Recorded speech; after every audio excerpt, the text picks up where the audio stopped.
महाजनपद युग के अंतर्गत प्रमुख तथ्य निम्नलिखित इस प्रकार से हैं। Doctor VS. अग्रवाल ने 1000 से लेकर 500 ईसा पूर्व के काल को जनपद युग की संज्ञा प्रदान की है। अन्य तथ्यों के अंतर्गत अगर हम बात करें तो 16 महाजनपदों की जो सूची दी गई है बौद्ध ग्रंथ अंगुत्तर निकाय में, जबकि दूसरा जो है जैन ग्रंथ भगवती सूत्र में।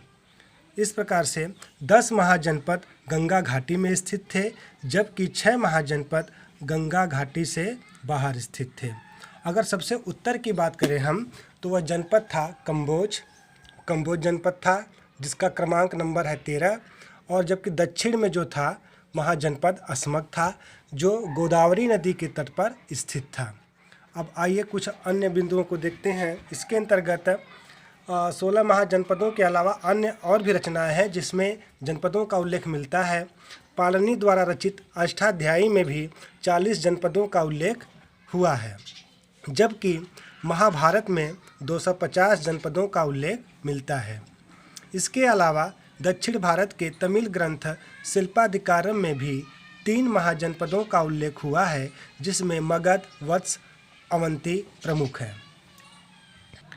इन 16 महाजनपदों में 2 महाजनपद जिन्हें हम वज्जी और मल्ल के नाम से जानते हैं, इन दोनों महाजनपदों का जो स्वरूप था वह गणतंत्रात्मक था, जिसे हम रिपब्लिक के नाम से जानते हैं, तथा अन्य जो 14 महाजनपद थे उनमें मोनार्की सिस्टम अर्थात राजतंत्रात्मक पद्धति लागू थी। और इन 14 महाजनपदों में मगध, कोसल, वत्स और अवंती प्रमुख रूप से शक्तिशाली थे। अब आइए एक नज़र डालते हैं महाजनपदों में के बारे में, उनकी प्रमुख स्थिति। पहला है काशी, जिसकी राजधानी वाराणसी थी। इसकी स्थिति यह थी कि यह वरुणा और 80 नदियों के बीच स्थित था। इसके संस्थापक के बारे में कहा जाता है कि महाभारत के अनुसार इस नगर का संस्थापक दिवोदास था। कौन था? दिवोदास का नाम मिलता है। इसके अलावा काशी को अविमुक्त क्षेत्र अभिधान भी कहा जाता है। अथर्ववेद में काशी के निवासियों का सर्वप्रथम उल्लेख मिलता है। काशी की राजधानी वाराणसी का प्राचीन नाम बनारस भी मिलता है। काशी को कोसल राज्य द्वारा जीत लिया गया था। बनारस संगीत की शिक्षा एवं वस्त्र उद्योग के लिए भी प्रसिद्ध था। दूसरा महाजनपद है कोसल। इसके अंतर्गत वर्तमान उत्तर प्रदेश का फैजाबाद मंडल आता था। सरयू नदी इस महाजनपद को 2 भागों में बांटती थी। उत्तरी कोसल की राजधानी श्रावस्ती, जिसकी पहचान गोंडा बहराइच की सीमा पर राप्ती नदी के किनारे स्थित सहेत महेत नामक गांव के रूप में की जाती है, जबकि दक्षिणी कोसल की राजधानी साकेत थी, जिसे हम अयोध्या के नाम से जानते हैं।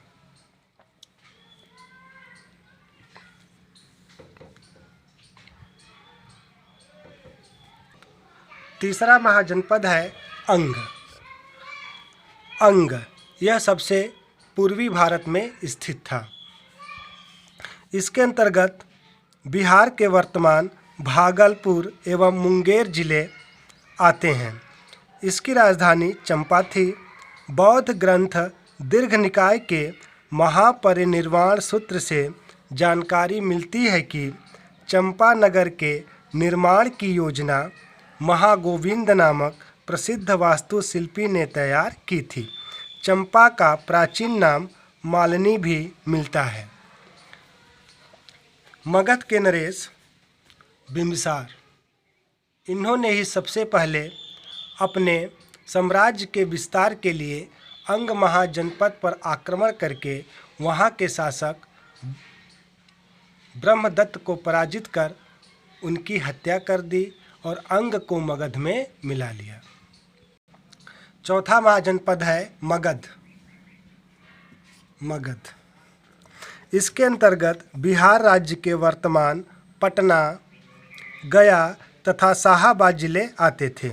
मगध की प्राचीन राजधानी गिरिव्रज या वसुमती थी। मगध के शासक बिंबिसार ने राजगृह को राजधानी बनाया था। आगे चलकर मगध की राजधानी पाटलिपुत्र हुई। पाटलिपुत्र के अन्य नाम कुसुमपुर व पुष्पपुर मिलते हैं। देखिए, पाटलिपुत्र की अगर हम बात करें तो पाटलिपुत्र नगर की जो नींव है वो सबसे पहले बिंबिसार के पुत्र अजातशत्रु ने रखी थी, किंतु उसकी मृत्यु हो गई। तो राजगृह के बाद जो अगली राजधानी बनेगी उसके पुत्र उदाइन के समय में, उदाइन जो है सामरिक दृष्टि से सोन और गंगा नदी के संगम के तट पर बसा पाटलिपुत्र को अपनी राजधानी बनाएगा, जो एक लंबे समय तक भारत की राजधानी रहेगी। पाटलिपुत्र के अन्य नाम कुसुमपुर व पुष्पपुर भी मिलते हैं। पांचवा महाजनपद है वज्जी। ये वही वज्जी है जो कि विश्व का सबसे प्रथम गणतंत्रात्मक व्यवस्था लागू किया था। गंडक नदी के पूर्व में स्थित इस महाजनपद में 8 गढ़ों का समूह शासन करता था, जिनमें लिच्छवी तथा विदेहगढ़ प्रमुख थे। लिच्छवियों की राजधानी वैशाली थी, जिसकी पहचान बिहार के मुजफ्फरपुर जिले में स्थित बसाढ़ नामक ग्राम से की जाती है। विदेहगढ़ की राजधानी मिथिला थी। मिथिला की पहचान नेपाल की सीमा पर स्थित जनकपुर से की जाती है। और आप जानते हैं कि रामायण में सीता का नाम मिथिला कुमारी भी मिलता है। और जनकपुर के राजा कौन थे, कौन बताएगा? कमेंट में लिखिएगा। अब दूसरा महाजनपद जो गणतंत्रात्मक है, जिसे हम मल्ल के नाम से जानते हैं। इस महाजनपद के अंतर्गत वर्तमान उत्तर प्रदेश के सिद्धार्थनगर, महाराजगंज, कुशीनगर तथा देवरिया जिले आते हैं। इसकी 2 राजधानियां हैं। पहला है कुशीनगर, जिसे हम देवरिया जिले का कसिया गांव से तात्पर्य लगाते हैं, तथा दूसरा जो था पावा, जिसे आज हम आधुनिक नाम पटरौना के नाम से जानते हैं। अब 7वें क्रमांक पे है वत्स महाजनपद। इस महाजनपद के अंतर्गत वर्तमान उत्तर प्रदेश का इलाहाबाद जिला तथा बांदा जिला का काफ़ी बड़ा भाग शामिल था, जिसकी राजधानी कौशाम्बी थी। पुराणों से जानकारी मिलती है कि जब कुरुओं की राजधानी कुरु का तात्पर्य क्या है? दिल्ली। कुरुओं की राजधानी दिल्ली की राजधानी जो थी हस्तिनापुर जलमग्न हो गई, तो निचच्छू नामक राजा ने कौशाम्बी की स्थापना कर उसे अपनी राजधानी बनाया था। महात्मा बुद्ध के समय वत्स महाजनपद का राजा उदयन था। इसके बारे में हम और काफ़ी डिटेल जो है इसकी समाप्ति के बाद बताएंगे। हम प्रमुख जो तथ्य होंगे उसको हम नोट कराएंगे। अगला महाजनपद है कुरु। कुरु की बात करें तो इसके अंतर्गत वर्तमान दिल्ली, मेरठ तथा दक्षिण पूर्व हरियाणा के कुछ जिले शामिल थे, जिसकी राजधानी इंद्रप्रस्थ थी। इंद्रप्रस्थ के अंतर्गत कुरु महाजनपद का दूसरा महत्वपूर्ण नगर हस्तिनापुर था। हस्तिनापुर की जो स्थिति है वो मेरठ से करीब 20 या 25 किलोमीटर की दूरी पे स्थित है, जहाँ से महाभारत कालीन साक्ष्य पाए गए हैं नवीन खोजों के अनुसार। अगला महाजनपद है अवंती। अवंती की बात करें तो इसके अंतर्गत वर्तमान मध्य प्रदेश का मालवा क्षेत्र, ये वही मालवा क्षेत्र जहाँ पे हम लोग कैल्कोलिथिक एज अर्थात ताम्र पाषाणिक संस्कृति के अंतर्गत हम लोग आहार संस्कृति को पढ़ रहे थे, मालवा संस्कृति को पढ़ रहे थे। तो ये जो अवंती है इसके अंतर्गत मध्य प्रदेश का मालवा क्षेत्र तथा मध्य प्रदेश के कुछ अन्य जिले भी शामिल थे। उत्तरी अवंती की राजधानी उज्जैनी थी तथा दक्षिणी अवंती की राजधानी महिष्मती थी। महिष्मती की पहचान मध्य प्रदेश के महेश्वर से की जाती है। और आप जानते हैं कि मध्य प्रदेश को भारत का दिल कहा जाता है। अगला महाजनपद है चेदी। इस महाजनपद के अंतर्गत उत्तर प्रदेश का बुंदेलखंड क्षेत्र आता था, जिसकी राजधानी सुत्थिवती या सुक्तिमती थी। अगला महाजनपद है मत्स्य। इसके अंतर्गत वर्तमान राजस्थान के जयपुर जो कि राजस्थान की राजधानी है, भरतपुर को राजस्थान का प्रवेश द्वार कहा जाता है, तथा अलवर जिले शामिल थे, जिसकी राजधानी विराटनगर थी। विराटनगर भी एक महाभारतकालीन स्थल है, जो कि नए शोधों, साक्ष्यों और रिसर्चों से साबित हो चुका है। 12वां है सूरसेन महाजनपद।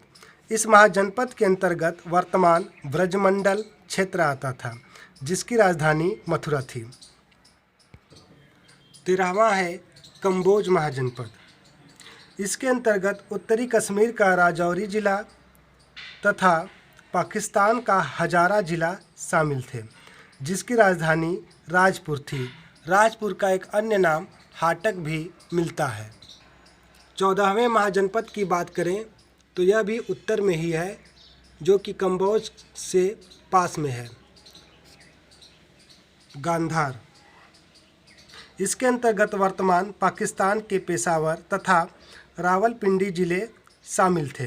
राजधानी तक्षशिला थी। और आप जानते हैं कि तक्षशिला नगर की स्थापना जो है भारत के पुत्र तक्ष के द्वारा की गई थी।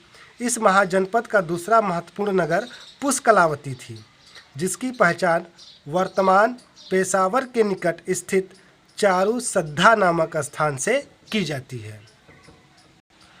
और भारत के जिसे मैकियावेली कहा जाता है, अर्थात आचार्य चाणक्य, जिसे कौटिल्य और विष्णुगुप्त के नाम से भी जाना जाता है, यहीं तक्षशिला विश्वविद्यालय में रहकर शिक्षा ग्रहण की और आचार्य के पद पे प्रतिष्ठापित होकर के उसको सुशोभित किया, जो अपने ज्ञान, विज्ञान, तर्क विद्या के कारण जाने जाते हैं। और भारत को चंद्रगुप्त मौर्य के नाम से एक महान यशस्वी सम्राट को जन्म दिया, जो उनकी अध्यापन, उनके मार्ग निर्देशन में ही ऐसा संभव हो पाया। 15वां महाजनपद है पांचाल। इस महाजनपद के अंतर्गत वर्तमान रुहेलखंड के बरेली, बदायूं तथा फर्रुखाबाद जिले शामिल थे। यह महाजनपद भी 2 भागों में विभाजित था। जैसे उत्तरी पांचाल की राजधानी अहिच्छत्र थी, जिसकी पहचान बरेली में स्थित रामनगर से की जाती थी, जबकि दक्षिणी पांचाल की राजधानी कंपिल्य थी, जिसे हम फर्रुखाबाद के नाम से जानते हैं। अंतिम 16वां महाजनपद है असमक, जो दक्षिण भारत में गोदावरी नदी के तट पर स्थित थी। गोदावरी नदी के तट पर स्थित थी। यही एकमात्र महाजनपद है जो कि दक्षिण भारत में स्थित है, जिसकी राजधानी पोतना थी, जिसे हम पोटली के नाम से भी जानते हैं। महत्वपूर्ण तथ्यों के अंतर्गत अब हम बात करें तो आप जानते हैं कि भारत में मगध में ही पहले हर्यक वंश का स्थापना हुआ, जिसके संस्थापक बिंबिसार थे। बिंबिसार ने साम्राज्यवादी नीति का अनुसरण करते हुए सबसे पहले अंग पे आक्रमण किया और अंग को जीत कर मगध में मिला लिया। फिर इसका संघर्ष कौशल नरेश के साथ चला और कौशल के साथ हुए इस युद्ध में कौशल नरेश ने अपनी बहन महाकौशला का विवाह बिंबिसार के साथ कर दिया और काशी, जिसको कौशल ने पहले ही जीत लिया था, उसे दहेज के रूप में मगध को प्रदान कर दिया। आगे चल कर के जब बिंबिसार की हत्या पुत्र अजातशत्रु के द्वारा कर दी गई तो कौशल नरेश को इससे बहुत ही ग्लानि हुई तथा उन्होंने काशी ग्राम को वापस ले लिया और दोनों में काफ़ी भयंकर युद्ध हुआ और यह युद्ध जो है काफ़ी दिनों तक चला, जिसमें कभी कौशल की विजय होती तो कभी मगध की विजय होती। फिर आगे चल करके ये दोनों महाजनपदों में संधि विराम हो गया और कौशल नरेश प्रसेनजीत ने अपनी बहन वजीरा का विवाह अजातशत्रु के साथ कर दिया और काशी को फिर दहेज के रूप में दे दिया। महाजनपद काल में अवंती का शासक चंडप्रद्योत था, जो कि काफ़ी शक्तिशाली शासक था। सदैव ही अवंती और मगध में संघर्ष की स्थिति बनी रहती थी। एक बार अवंती नरेश चंडप्रद्योत को पांडु रोग हो गया, जिसे हम पीलिया के नाम से जानते हैं और अंग्रेजी में जॉन्डिस के नाम से। बिंबिसार ने कूटनीति का पालन करते हुए इस शत्रुता को मित्रता में बदलने के लिए अपने राज्य वैद्य जीवक को उनके उपचार के लिए भेजा तथा उनके रोग को रोगमुक्त किया। इससे इन दोनों महाजनपदों में मित्रता कायम हो गई। और वत्स का शासक इस काल में उदयन था। उदयन को बीड़ा के द्वारा हाथियों को सम्मोहित करने का विद्या पता था। एक बार उदयन को अवंती के शासक प्रद्योत ने बंदी बना लिया था। उसने उदयन को अपनी पुत्री वासवदत्ता का संगीत शिक्षक नियुक्त किया, परंतु दोनों के बीच प्रेम हो गया और वह वासवदत्ता के साथ भागकर कौशाम्बी आ गया। बाद में प्रद्योत ने दोनों को विवाह की अनुमति दे दी थी। अतः वत्स एवं अवंती के बीच मैत्री संबंध स्थापित हो गया। इसी कहानी को आधार बनाकर महाकवि भास ने स्वप्न वासवदत्ता की रचना की थी। इसके अलावा स्वप्न वासवदत्ता तथा हर्ष द्वारा रचित रत्नावली एवं प्रियदर्शिका, इन 3 संस्कृत नाटकों का नायक उदयन ही है। खारवेल का उदयगिरी खंडगिरी गुफा में स्वप्न वासवदत्ता नाटक का अंकन सर्वप्रथम मिलता है।